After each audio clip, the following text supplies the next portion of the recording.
then, isa rin sa pinakamura nating 3 wheels, napakaganda, bestseller para ka na mini kotse dito. Kasi ang kakaiba lang dito, yung likuran niya, naka-cover na siya. Yan, tapos may pasalamin.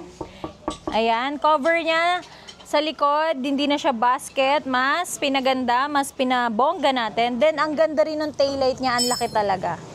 Ayan, ang laki niya, lalo na kung may ilaw, then may bintana pa tayo dito sa likuran. At syempre, ang ganda ng loob, para kayo nasa condo. Tingnan niyo yung loob ng upuan, guys.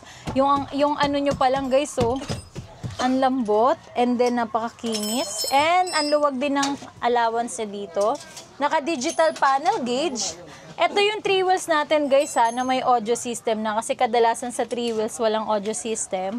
Then yung color talaga niya kakaiba. Kakaiba. Gray, cream maroon. Ang ganda ng color niya. Then naka-digital panel gauge. Hindi siya basta under kasi naka-parking siya. So kahit anong mangyari, kahit mag-throttle kayo, safe na safe pag naiwan nyo nakastay. Lalo na kung angkas nyo yung bata, yung anak nyo, tapos bigla na pa-under to. Hindi sila under kasi meron siyang sensor na napaparking siya. Pag in-stop nyo siya automatic. O, diba? Yung palang safe na yung e-bike nyo, pati yung Junakis nyo or Apo. Then may mini fan na din tayo. Meron na din tayong palagayan dito, may pabulsa na.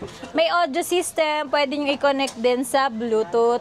And pwede nyo ring FM radio. So napaganda, meron na din siyang crown light.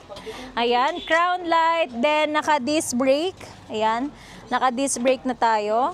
Automatic na din yung wiper. So ito nga palang ating Queen 3 wheels. Si Queen 3 wheels natin, magkano ba to? For only 7,999 pesos. Free delivery na yun sa cash. Then, sa installment will apply po sa retail price for as low as 2,000 pesos down payment. Mauwi nyo na sa ating Queen 3 wheels. And then, syempre sa credit card, no down payment tayo kasi isa-swipe nyo lang po yan. Straight payment po sa amin. Kayo na po mag-a-apply kay bangko nyo kung ilang months, and doon nyo po malalaman kung magkano yung magiging installment nyo. So, ito si ating Queen 3 wheels. Marami tayong ibang color. Ayan, papakita ko dyan sa screen. Ayan, pili lang kayo dyan, then message kayo sa ating FB page.